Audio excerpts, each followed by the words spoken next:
Si ce que j'ai fait est mal, que Dieu me fasse savoir. Comme ça, il est fait pour que Dieu me fasse savoir.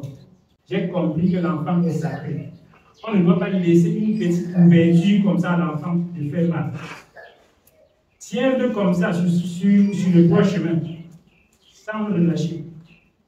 C'est pour ça qu'avec l'enfant, il est souvent très bon de rentrer souvent très tôt. Restez avec les enfants. Tu restes, vous jouez les choses qui n'ont pas, jouez les choses des enfants avec eux. Pour voir le tempérament, afin de corriger ce qui est à corriger.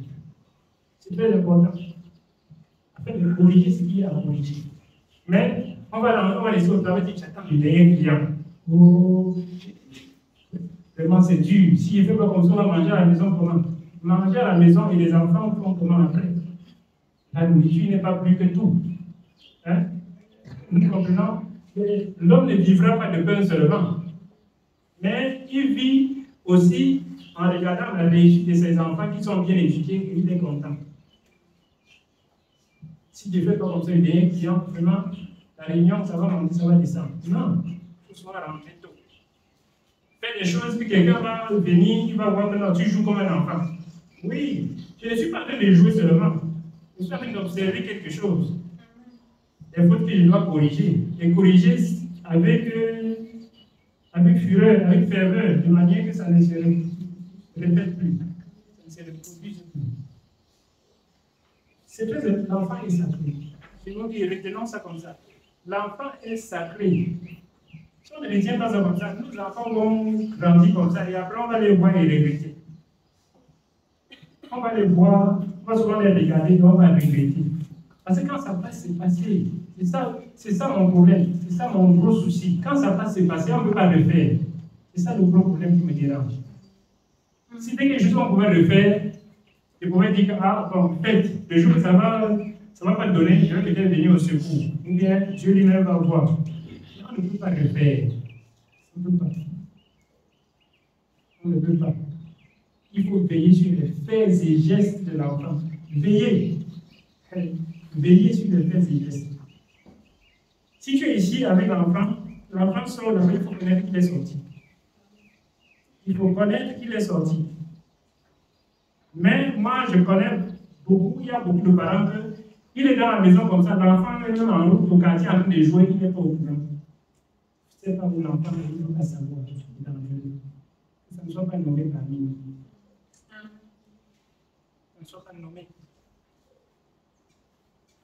Si on a compris ça, nos enfants, quand ils vont grandir, on va les regarder comme ça. Le Seigneur dit qu'il veut que nos enfants, quand ils grandissent, qu'ils soient une nation sainte, un peuple acquis. Il faudrait que comme nous sommes ensemble là, n'est-ce pas? Quand nous allons vieillir, je marche déjà avec je vois nos enfants, et tout ça, ils sont fermes dans le Seigneur et disent nous avons réussi. Le Seigneur nous a fait quelque chose. Il marche comme ça, il dit que voilà mes enfants. Si tu es content de dire voilà mes enfants. Mais il y a des enfants qui se comportent et tu le vois, tu as honte de dire à quelqu'un que c'est ton enfant. Tu as honte. Tu ne peux pas dire à quelqu'un que c'est ton enfant, on va dire que c'est ton enfant.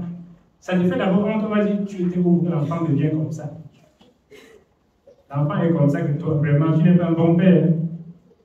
Mais il faut voir les parents, qu'à chaque fois, il va voir quelqu'un qui dit c'est mon enfant ici, hein. C'est parce qu'il est content de son enfant. Hein. C'est parce qu'il est content. Et les parents, ils voient, c'est mon enfant, hein. C'est mon fils. Il est à l'université, c'est mon fils, il est ingénieur en électromécanique. C'est parce qu'il est fier. Il est fier de son enfant. Donc, regardons-nous tous ici, nous allons vieillir. Nous allons vieillir. Si nous ne mourrons pas vite, si le Seigneur ne nous appelle pas vite, nous allons vieillir. Si on vit sans avoir dans la conscience qu'on va vieillir, c'est un défaut encore. On va vieillir, on va même passer. Les autres vont rester. Il faudrait que quand ils restent là, quand je vais les voir agir, je dis que voilà, ce sont des enfants, ce sont nos enfants. Tous ensemble comme ça, qui servent Dieu d'une manière digne de ce nom. Ça va faire notre choix. Ça va faire notre choix. Donc, voilà quelque chose que le Seigneur nous a donné. Et voilà. Si nous voulons négligents, nous allons rendre compte à Dieu qui a donné. Si on néglige, on va rendre compte. Ce n'est pas seulement eux, il y a d'autres à la maison qui sont pas venus. Qui ne viennent même jamais. Hein? Qui viennent parfois. Il faudrait qu'on sache. Dieu nous les a donnés. Faisons bien soin. Il dit qu'on doit être sobre. Soyons vraiment sobres. Dans notre langage, dans notre façon de nous vêtir, dans notre façon de parler, dans le manger, dans le boire, il faut qu'on soit sobre. On continue. Dans 1 Pierre 1. Nous continuons dans le livre de 1 Pierre. Nous sommes au verset 14. Comme les enfants obéissants, ne vous conformez pas aux convoitises que vous aviez autrefois quand vous étiez dans l'ignorance. Mais puisque celui qui vous a appelé est saint, vous aussi soyez saints dans toute votre conduite, selon qu'il est écrit, vous serez saints car je suis saint. Amen. Donc, nous voyons, quand le Seigneur dit, au verset 13 là, que ayez une entière espérance dans la grâce qui vous sera apportée quand Jésus-Christ apparaîtra, n'est-ce pas? Si on n'a pas fait ce que Dieu demande, on n'aura pas une entière espérance. L'entière espérance me dit quoi? C'est espérer sans douter. Quand quelque chose est entier, ça veut dire qu'il n'y a rien qui manque sur la chose. Mais quand il y a un petit doute qui est entré, ce n'est plus ça. Si on n'est pas sobre, si on ne fait pas ce que le Seigneur veut avec exactitude, si on n'inculque pas les bonnes valeurs à nos enfants, on n'aura pas une entière espérance. On va espérer en disant, comme depuis que l'enfant a grandi, maintenant il est devenu délinquant là, oh, vraiment, je vais me faire comment? C'est même parce qu'il n'avait pas. Moi, je sortais toujours le matin. Tu vois, des reproches, il y a quelque chose qui cloche déjà sur ton espérance. Il y a quelque chose qui cloche déjà. C'est parce qu'il rentrait toujours tard. Oui, il rentrait à la maison à quelle heure? Je connais même. Il y a quelque chose qui cloche sur ton espérance déjà. Ce n'est plus entier. Le Seigneur voudrait qu'on ait une entière espérance, sans qu'il y ait quelque chose qui manque. C'est-à-dire que quand on regarde tout comme ça, voilà, toute la parole là qui me revient. Hein. Il paraît que j'aime beaucoup la parole là. Hébreux 11 là. Que quand on regarde tout comme ça, quand on reçoit le témoignage que nous sommes prêts, que nous sommes parfaits, que nous sommes agréables au Seigneur, que l'espérance là est en nous. Quand l'apôtre Paul allait jusqu'à dire que non, je sais que ma couronne est là. Je sais que ma couronne est déjà là. Je sais que tu vas me donner. Il ne dit pas qu'il pense que je vais le donner. Hein. Il sait, dans la certitude, que Dieu va lui donner cette couronne. Voyons, il ne doutait pas. Il était comme Enoch. Il savait que non, il est agréable au Seigneur. Si on ne sent pas en soi-même qu'on est agréable au Seigneur, on ne peut pas dire à côté au ventre que ma couronne est là. Ça m'attend, on ne peut pas dire ça. N'est-ce pas? On ne peut pas dire. C'est compliqué de dire. On ne peut pas. C'est de même qu'un enfant de Dieu doit travailler jusqu'à ce que sentir en lui-même que je suis sauvé. Mais si tu es enfant de Dieu, on demande est-ce que tu es sauvé? Puis on peut dire. On peut dire, parce que bon, on ne sait jamais. Ça veut dire qu'il y a des choses qui marchent. L'enfant de Dieu a senti que je suis sauvé. Que si le Seigneur vient là, il va partir. Il n'y a pas de souci. Il va sentir ça comme ça. Mais si on dit, est-ce que tu es sauvé? On dit, bon, peut-être. Je crois. Je pense. Je pense que je suis sauvé. Je pense seulement. C'est pas bon.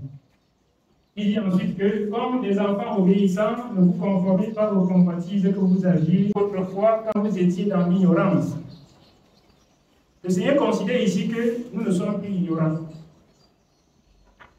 Même pas qu'il considère seulement, mais il sait ici que nous ne sommes plus ignorants.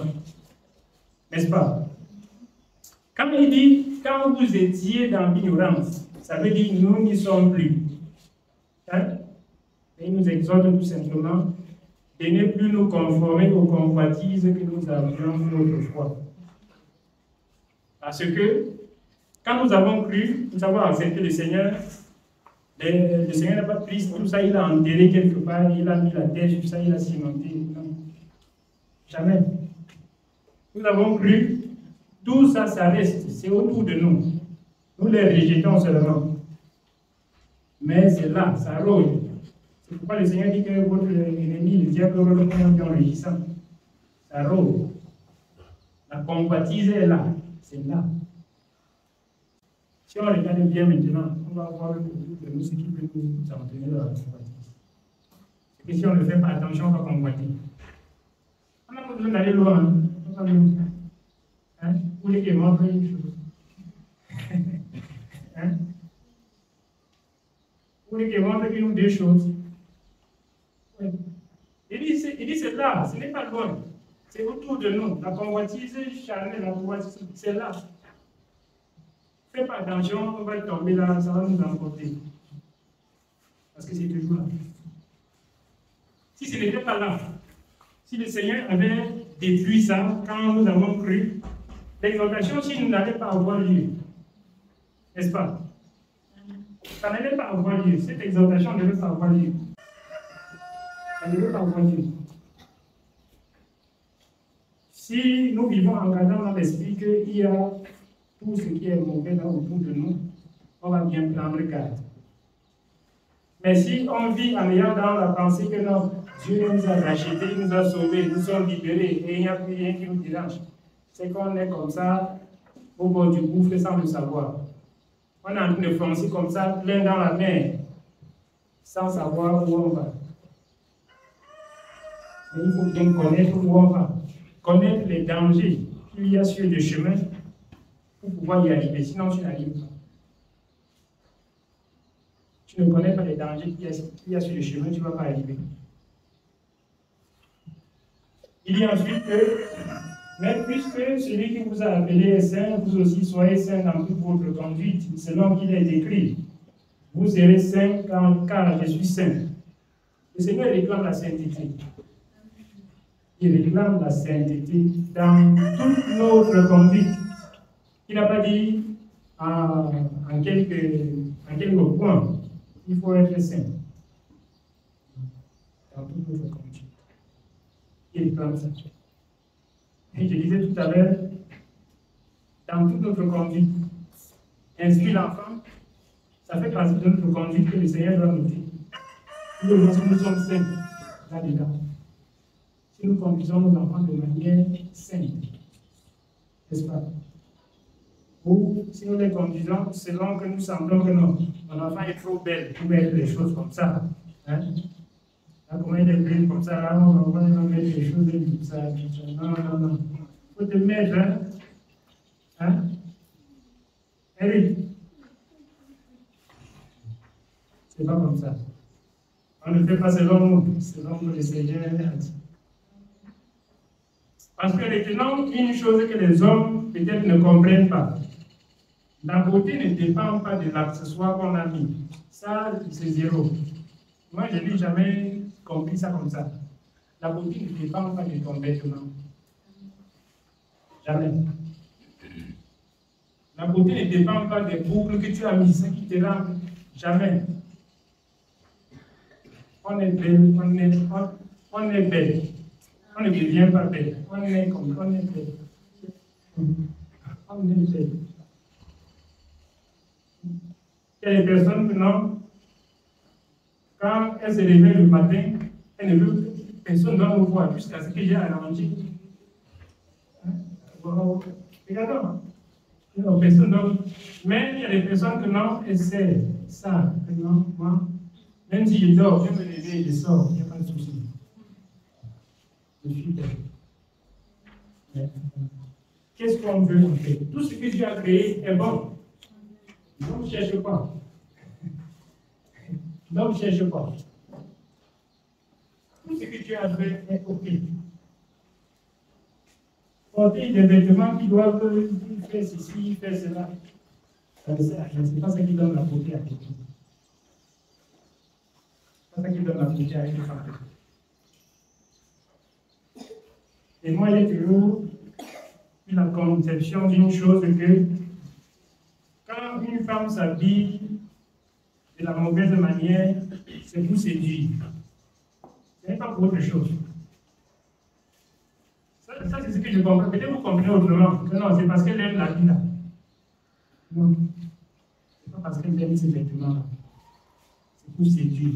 C'est la séduction. Mais il y en a d'autres qui mettent sans savoir que c'est pour ça. Hein? Mettre parce qu'on voit la mode. Non. Le Seigneur nous dit ici, la convoitise que nous avions autrefois, qu'on ne se conforme plus à ça. Qu'on ne se conforme plus à ces convoitises-là. Parce que ça fait partie des choses que nous avions autrefois comme convoitise. On convoitait beaucoup ces choses-là.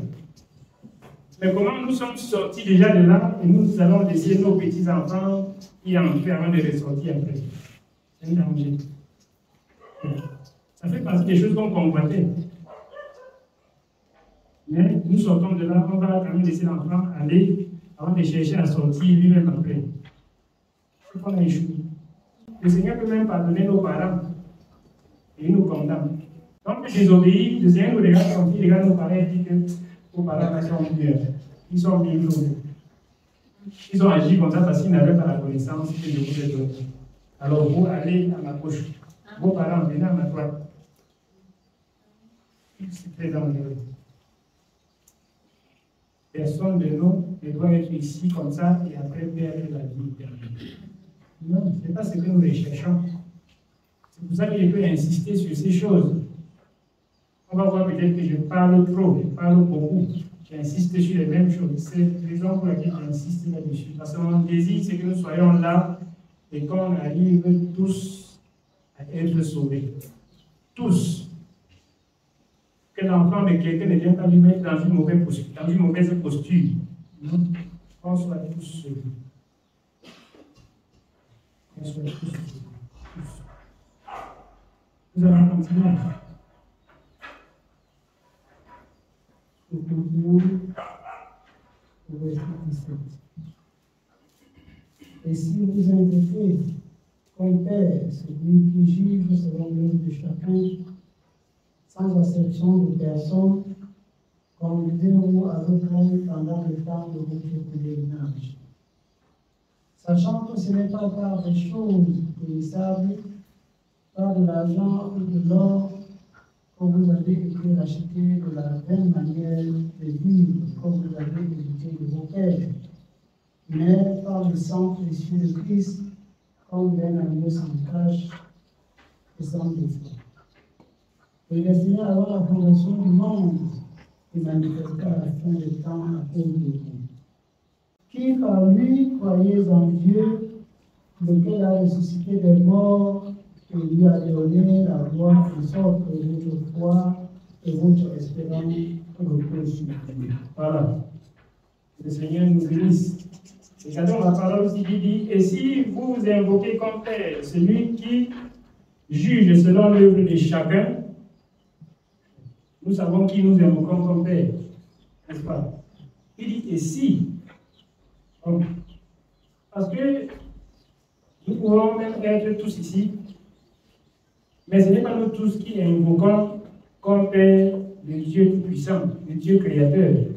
Nous savons ça. Nous ne savons pas ça, n'est-ce pas? Parce que l'Antéchrist peut même se retrouver à l'église. Je ne sais pas si on se comprend. Hein? Il dit que l'Antéchrist peut être à l'église, il est même assidu. Mais il est là pour une mission. Il ne sert pas Dieu. Et il est là. Nous comprenons. Le Seigneur dit, je crois que c'est dans Deutéronome, que c'est lui qui permet que ces choses arrivent pour voir si nous allons tenir ferme. Si nous allons continuer à les servir sans nous conduire comme les autres, ou bien comme lui. Il nous dit ici en fait que si vous invoquez comme Père celui qui juge selon l'œuvre de chacun, sans acception de personne, conduisez-vous avec crainte pendant le temps de votre pèlerinage. On doit se conduire avec crainte. Si à jamais c'est Dieu qu'on invoque au nom de Jésus comme Père, on doit se conduire avec crainte pendant le temps de notre pèlerinage. Le temps de notre pèlerinage, c'est quoi? C'est ça, le temps de notre pèlerinage. D'autres ont un moment pour le pèlerinage. Mais c'est parce qu'ils ne servent pas Dieu. Le pèlerinage de Dieu, ce n'est pas comme ça. Ce n'est pas d'aller passer un mois quelque part et revenir, continuer à faire ce qu'on est en train de faire. Le pèlerinage, quand moi je comprends, ça veut dire même quoi? C'est un voyage. N'est-ce pas? Le pèlerinage, c'est le voyage. N'est-ce pas? C'est pour ça que nous allons voir. L'apôtre Pierre dit, nous sommes des passés. Il dit quoi? Alors, il voit dans 1 Pierre 2. 1 Pierre 2, 11. 1 Pierre chapitre 2, on va le verset 11. Bien-aimés, je vous exhorte comme étrangers voyageurs sur la terre, à vous accueillir les convoitises charnelles qui font la guerre à l'âme. Amen. Il dit qu'il nous exhorte comme quoi? Étrangers et voyageurs sur la terre. C'est-à-dire, sur la terre, il est en pèlerinage. Il est un voyageur, il est un étranger, il est de passage. Ça, comme il dit, conduisez-vous avec crainte pendant le temps de votre pèlerinage. Nous avons à nous conduire avec crainte en toutes choses. Avec la crainte de Dieu. Si on ne craint pas Dieu, on ne peut pas faire ce qu'il a dit. Si on ne craint pas Dieu, on ne peut pas faire ce qu'il a dit. Et si on dit qu'on craint Dieu, on ne fait pas aussi ce qu'il a dit, c'est toujours un défaut. C'est que ça devient comme ces personnes dont le Seigneur dit, il m'honore de bouche, mais le cœur est loin de moi. Il ne m'honore que de bouche. Je crains Dieu, mais ce qu'il a dit, on ne le fait pas. C'est qu'on nous conduit avec crainte en toutes choses. Amen. Amen. Nous n'allons pas à l'école.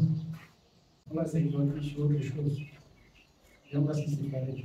Lisons moi 2 Corinthiens, chapitre 8. Alors, du verset 1 au verset 5. 2 Corinthiens, chapitre 8, verset 1 et verset 5. Nous vous faisons connaître, frères, la grâce de Dieu qui s'est manifestée dans les églises de la Macédoine. Au milieu de beaucoup d'excitations qui les ont éprouvées, leur joie débordante et leur pauvreté profonde ont produit à leur abondance et riche libéralité de leur part. Ils ont, je l'atteste, donné volontairement selon leurs moyens et même au-delà de leurs moyens. Nous demandons avec de grandes instances la grâce de prendre part à l'assistance destinée aux saints. Amen. Ce que nous disons maintenant n'est pas la même chose que nous avons dit précédemment. Je ne sais pas si on voit, ce n'est pas la même exhortation, c'est autre chose. Nous voyons ici, le Seigneur dit que ils ont contribué comme nous l'expérions. Et non seulement ils l'ont fait, mais ils ont contribué même au-delà de leurs moyens. Bon, ce n'est même pas là le souci. Contribuer au-delà de leurs moyens, ce n'est même pas là le problème. Beaucoup de personnes peuvent contribuer au-delà de leurs moyens. N'est-ce pas? Beaucoup. Mais il y a un point important ici que je comprends. Très, très important. Et c'est en ça, même si on contribue au-delà de nos moyens, on n'a rien fait. Il dit que, et non seulement ils ont contribué comme nous l'espérions, mais ils se sont d'abord donnés eux-mêmes au Seigneur, puis à nous selon la volonté de Dieu. C'est ça l'important. C'est ça le point important qu'il y a dedans. C'est pour cela qu'il dit, beaucoup de personnes peuvent contribuer même au-delà de leurs moyens, mais ne s'étant pas donné eux-mêmes au Seigneur, ils n'ont rien fait. Ça va les mener nulle part. Donc, le Seigneur n'attend pas de nous ce qu'on donne, ce qu'on va peut-être mettre dans la caisse de l'offrande. Ce n'est pas ça qui réclame de nous. Nous voyons ça. Ce n'est pas ce qui réclame de nous. Ce n'est même pas ça. Il ne mange pas l'argent.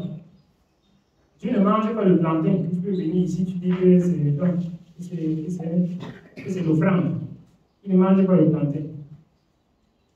Il ne mange pas le macaco. Tu ne manges pas la nourriture. Vous comprenez? Il ne mange pas ça. Il n'a pas besoin de ça. Mais seulement, il veut que tu te donnes toi-même à lui. C'est toi qu'il veut. Lui, il te veut à lui. Et maintenant, là où nous comprenons, c'est que si tu te donnes au Seigneur, le plantain va venir avec joie. Le plantain va venir avec joie. Parce qu'on peut contribuer, on peut donner le plantain et 2 jours après, à la maison, c'est un peu dur. Tu vois, si un matin, même pas l'exemple le plantain, n'est-ce pas qu'on fait ça aujourd'hui? Nous voyons qu'on n'a pas donné avec joie, on n'a pas donné. Si on se donne au Seigneur, dès qu'on a donné au Seigneur et qu'après, il n'y a pas autre chose, ou bien ça devient un peu difficile, on ne pense pas à l'autre là. On ne pense pas. Parce qu'on peut donner même pendant 2 ans, hein, mais après 2 ans, le Seigneur passe un peu des preuves comme ça. Les choses deviennent un peu difficiles. Ouais, les choses qu'il veut à l'église chaque jour là. Si j'ai collecté ça chaque fois, c'est que maintenant j'ai au moins. Alors que tu donnais, même au-delà de tes moyens, comme tout le monde. Mais ce n'était pas avec joie. Il fallait te donner toi-même. Ce que le Seigneur réclame, c'est nous-mêmes d'abord. Si nous nous donnons nous-mêmes, le reste vient. Le reste va venir. Amen. Donc, ce que nous devons faire, faisons l'effort d'être nous-mêmes au Seigneur d'abord. D'être nous-mêmes dans le Seigneur d'abord. Oui. Il y a des choses assez accessoires. Je ne dis pas que ce n'est pas important, c'est bien quand on donne. C'est bien, comme le Seigneur a dit. Quand on donne, on est en train de mettre comme ça en pratique l'une des paroles du Seigneur, n'est-ce pas? Mais il y a une parole la plus importante qu'on devait d'abord mettre en pratique. Si on n'a pas encore mis l'autre là, l'autre qu'on met là, c'est pas ça l'important, c'est pas ce qu'il fallait faire d'abord. En toute chose, il y a les priorités. Hein. Ça va, ça? En toute chose, il y a les priorités. Il y a des choses qu'il faut faire, il faut faire ça avant ça. Parce que si on fait d'abord l'autre, ça ne va pas marcher parce que l'autre, ça n'avait pas été bien cadré. Il y a des priorités en plus. La priorité, c'est d'abord ce que nous connaissons. Et maintenant, l'autre va passer. Donc, allons dans Marc 11. Lisons voir le verset 25. Verset 25 et 26. Marc chapitre 11, nous lisons le verset 25 et 26. Et lorsque vous êtes debout faisant votre prière, si vous avez quelque chose contre quelqu'un, pardonnez, afin que votre Père qui est dans les cieux vous pardonne aussi vos offenses. Mais si vous ne pardonnez pas, votre Père qui est dans les cieux ne vous pardonnera non plus vos offenses. Amen. Amen. Amen. Donc, en fait, je veux qu'on comprenne quelque chose. Hein. Donc, ce que le Seigneur réclame, en fait, ce n'est pas une prière que tu lui adresses. Ce n'est pas la prière que tu lui adresses qui réclame beaucoup. Non. Il réclame la justice vis-à-vis de ton prochain. Ce que le Seigneur réclame, ce n'est pas une prière que tu lui adresses. Il est bon de prier. Le Seigneur va jusqu'à dire, priez sans cesse. N'est-ce pas? Prier sans cesse, il faut prier. C'est le Seigneur qui dit. Mais ce n'est pas la priorité. La prière que tu lui adresses, ce n'est pas ce qu'il veut d'abord. Il veut la justice vis-à-vis de ton prochain. Il veut la paix vis-à-vis de ton prochain d'abord.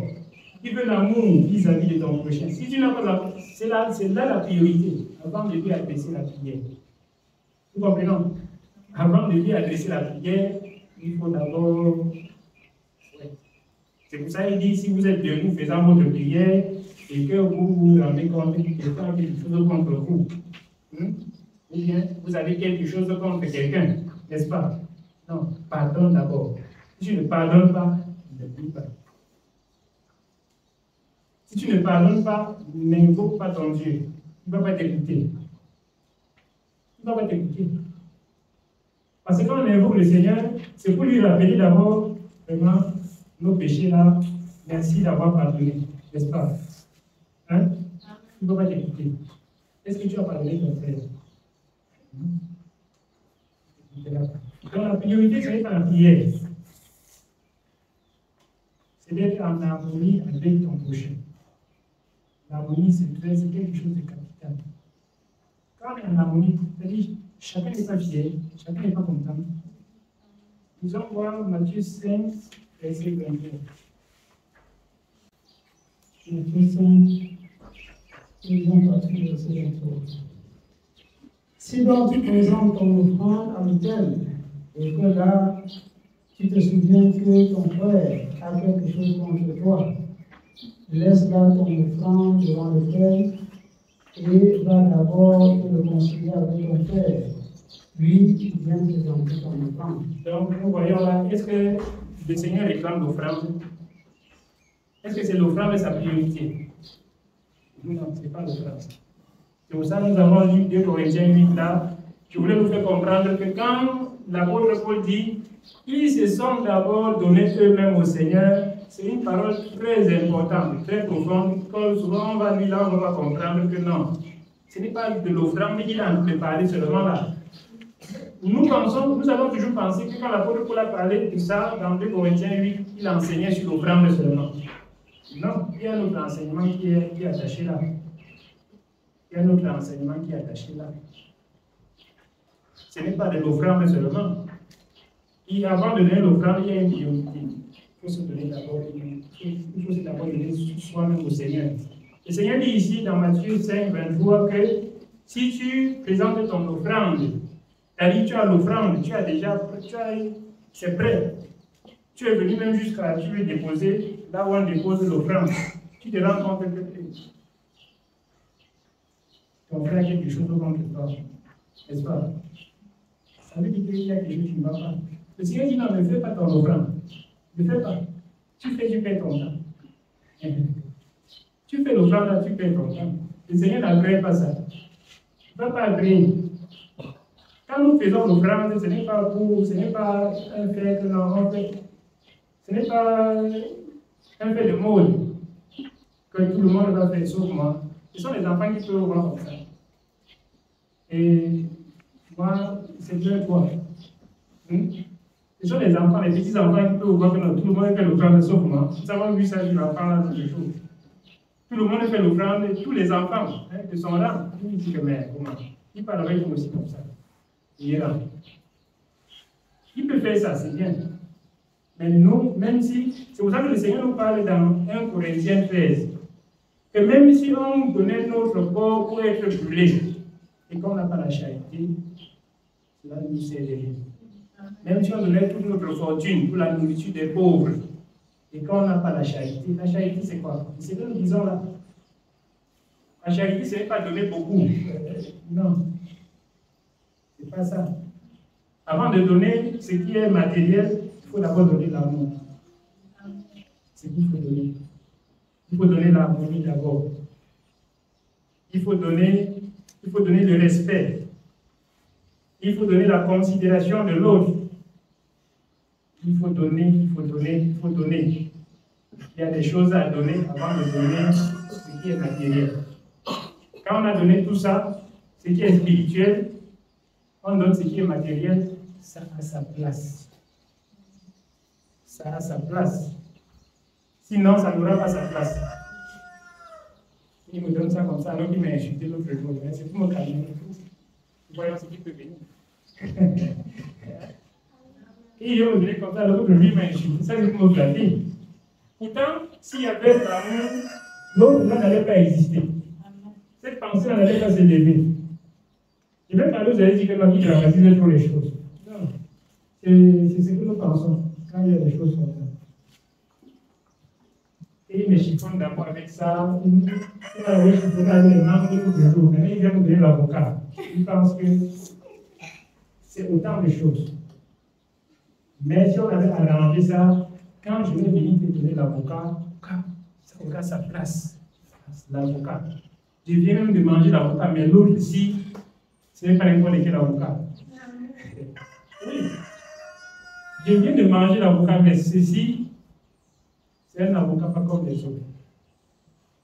C'est très important. Donc, nous voyons ce que le Seigneur réclame, ce n'est pas l'offrande. Non. Il nous exhorte de faire l'offrande, de faire le bien, mais il y a une priorité d'abord à respecter. Si ce n'est pas ça, il faut honorer le Seigneur dans sa parole d'abord, avant de faire l'autre là. Parce que tout ce que nous pouvons raconter, l'amour, le respect de l'autre, la considération de l'autre, ce sont des paroles de Dieu qu'il faut mettre en pratique. Ce n'est pas moi qui dis. Dans Philippiens, le Seigneur dit de ne pas considérer ses propres intérêts, mais de considérer l'intérêt de l'autre. Ce n'est pas moi qui dis. Quand il dit avoir la considération de l'autre, c'est une parole de Dieu qu'il faut mettre en pratique. Si on n'a pas mis ça, ça sera comme si on veut acheter les gens seulement avec des biens. On veut seulement les acheter pour qu'ils nous aiment, qu'ils nous pardonnent. Non. C'est le dialogue d'abord. On doit parler. Jusqu'à sentir qu'on s'accorde dans le parler, on peut s'accorder dans le donner. Quelqu'un peut me donner, mais je refuse. Quelqu'un peut me donner, dit non, merci. Je n'ai vraiment pas besoin. Même s'il est fou. Je peux avoir comment on me donne à manger. Parce qu'en fait, dans le parler, nous ne sommes pas. Nous ne nous accordons pas. Le Seigneur dit que deux personnes marchent-ils ensemble sans être convenus? Jamais. Donc, vous me donnez la vie. Et c'est ce que je voudrais qu'on comprenne encore une fois de plus. C'est que même quand nous nous levons pour nous saluer, comme le Seigneur dit dans, c'est quoi, c'est Romains 13. Voilà. Dans Romains 13 et dans plusieurs autres passages, saluez-vous les uns les autres par un saint baiser, n'est-ce pas? Il nous dit, si tu as quelque chose contre quelqu'un, ne l'embrasse pas.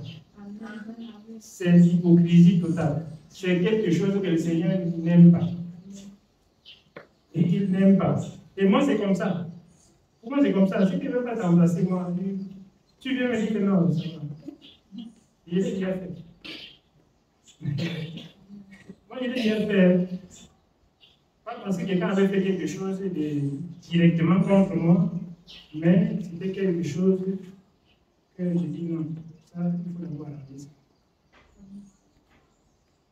C'est très important.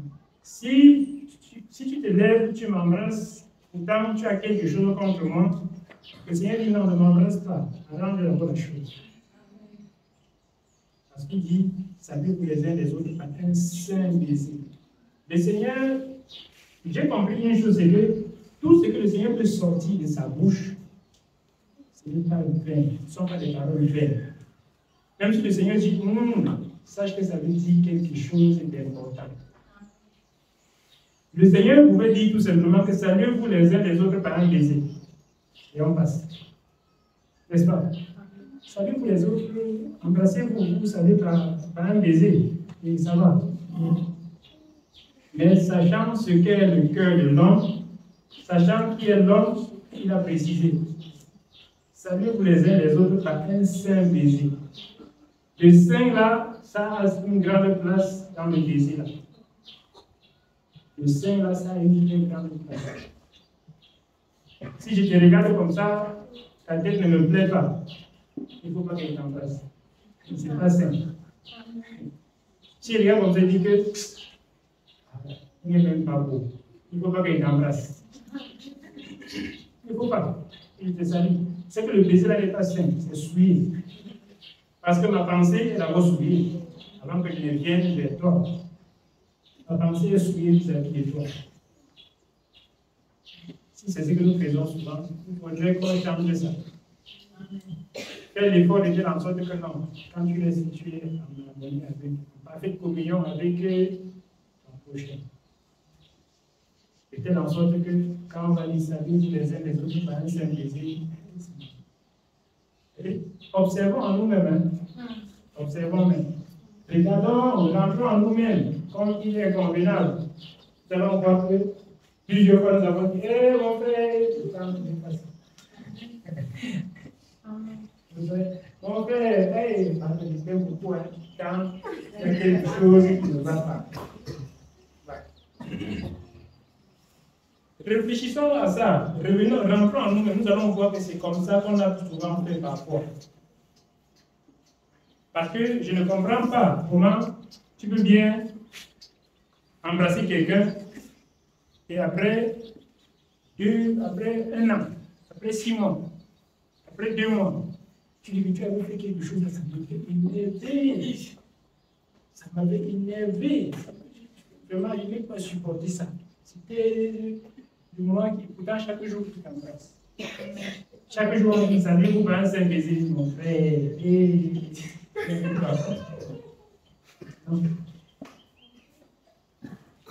Je le dis en fait pour qu'on sache que l'enfant de Dieu doit rester avec un esprit libre. Si quelqu'un a fait quelque chose qui n'est pas bon, et que je vois que bon, je ne vais pas lui en parler et que je vais prier pour lui.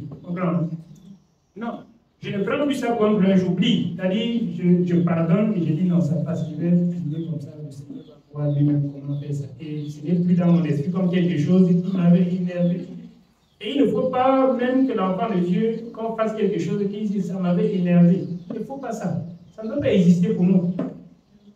Qu'est-ce qui peut bien nous énerver? Quoi? Nous avons énervé le Seigneur jusqu'à... Est-ce qu'il s'était levé et lui dit que vous m'avez énervé? Non, il est venu tout doucement comme un agneau. Parce que s'il voulait se lever et dire que vous m'avez énervé, il devait venir comme un lion. Il est venu comme un lion et ça devait être pour détruire. Mais il est venu comme un agneau, bien qu'on faisait ce qui est mal, il est venu comme un agneau, nous parlait du peuple tranquillement, et il est retourné là où il était. Il nous a laissé ce qu'il a dit, qu'on puisse écouter et revenir à lui. Donc, nous croyons, le Seigneur dit dans sa parole que la colère de l'homme n'accomplit pas le dessein de Dieu. N'est-ce pas? C'est ce que nous disons. Colère de l'homme. Comme bon enfant de Dieu, il n'y a rien qu'on doit encore faire jusqu'à ce que ça m'a énervé. Ça ne m'avait pas plu. Ça m'avait. Attends, pas comme ça. Pas comme ça. Ça ne me plaît pas. Je vais te dire que non. Et si c'est quelque chose que bon, ça va, je laisse. Si je l'ai déjà laissé, ça ne fait que ça m'a énervé. Là, je t'embrasse avec un cœur libre. Revenons à nous-mêmes et ne faisons plus comme ça. Que tu embrasses quelqu'un tout le temps, là, la communion ne passe pas. Il y a une barrière. Nous voyons, le Seigneur a raison dans Ésaïe 59. Que nos péchés forment une barrière entre nous et notre Dieu. Et même ça forme une barrière entre nous et notre prochain. Une barrière que nous ne connaissons pas, que nous ne voyons pas, ce n'est pas physique. Même la barrière que ça forme entre nous et notre Dieu, ce n'est pas une barrière physique. Entre nous et notre prochain, quand on a des choses contre lui dans le cœur, c'est pour ça que le Seigneur revient dessus et dit, même ton offrande ne donne pas. Laisse.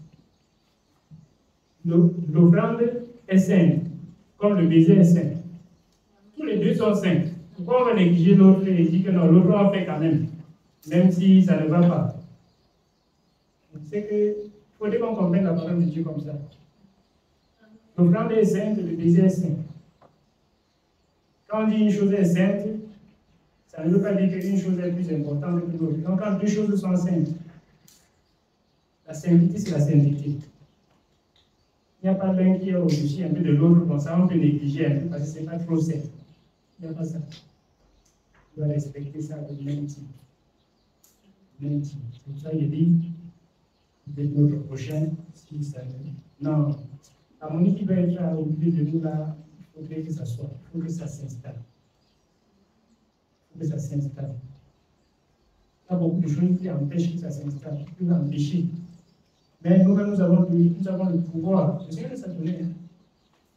Le Seigneur ne peut pas dire que je vous ai donné le pouvoir de marcher sur des scorpions, et sur les serpents, et sur toute la puissance de l'ennemi, et rien ne pourra vous nuire, n'est-ce pas? Il ne nous donne pas le pouvoir pour mettre dehors des choses qui nous torturent un peu comme ça au milieu de nous. C'est nous qui refusons en fait de mettre dehors. Parce que nous nous attachons à notre ego. Et moi, je suis quand même son grand frère. Hein? Là, quand même, je suis quand même sa mère. N'est-ce pas? Pourquoi est-ce que je vais faire ça? Il ne sait pas qu'on a le même âge. Donc, il y a, ce que je dis là, ce ne sont que quelques points, mais il y a un tas de choses comme ça qui peuvent venir derrière, un tas de pensées. Non, il peut me faire ça, on ne fait jamais ça. Hein? Il me connaît même, il sait qui je suis, tout ça. C'est ici qui est très important. Je ne vais pas aller plus loin, je vais m'arrêter pour qu'on puisse rendre des témoignages. Que le Seigneur bénisse.